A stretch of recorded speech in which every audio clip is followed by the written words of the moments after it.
itu termasuk di sini. Itu yang paling banyak beredar di tempat kita itu nanti biasanya adalah mutiara, ya kan? Terus kemudian ada lagi yang namanya virus, tahu tak virus? Ya, batu yang pecah-pecah kayak urat emas yang warnanya biru gitu.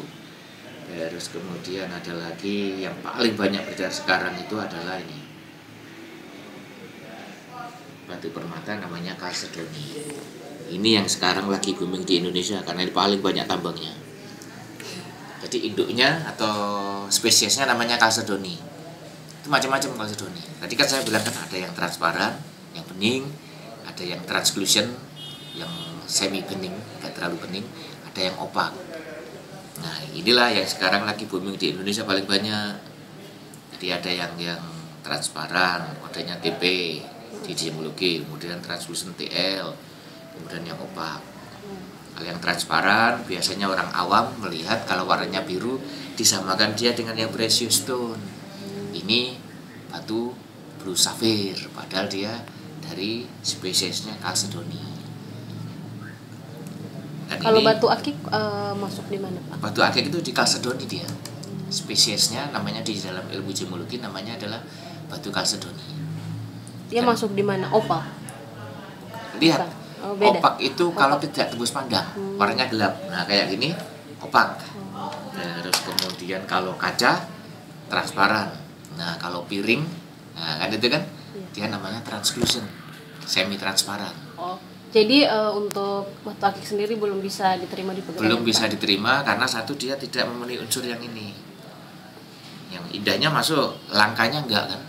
Coba pada saat ditemukan di Aceh itu berapa ton itu? 20. Coba kalau kita bayangkan itu dipakai untuk batu cincin itu berapa juta. Masuk enggak langkanya kira-kira? Belum ya. Itu yang pertama. Terus yang kedua untuk standar yang namanya kalsedoni itu atau akik ya, batu akik, batu gambar atau yang lainnya itu untuk standar penilaian secara internasional dia belum ada harganya.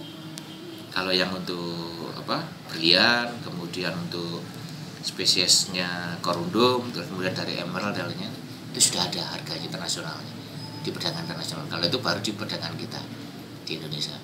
Makanya kalau untuk harga yang namanya korundum dibandingkan dengan yang kalsedoni atau akik, harganya beda.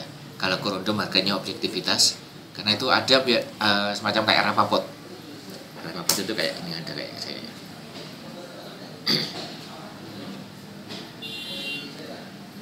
Kenal flawless, harganya D, kayak gitu kan. Ini dolar, ini dalam bentuk dolar, 81 dolar.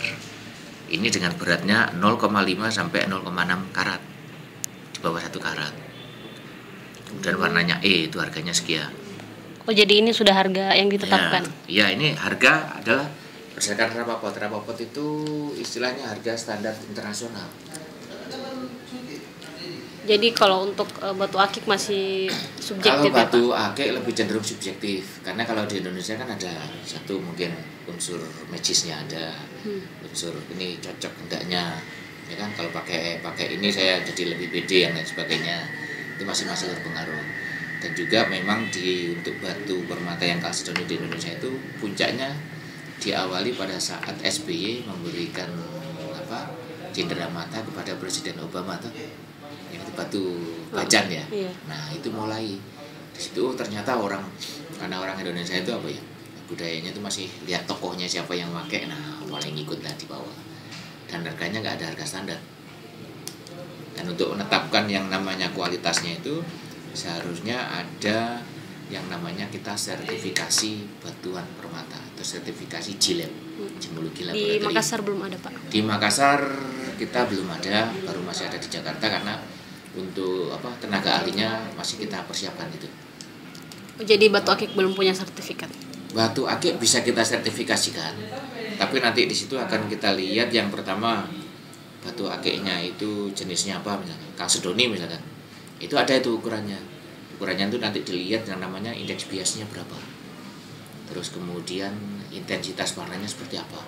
Kemudian dia natural atau sintetik.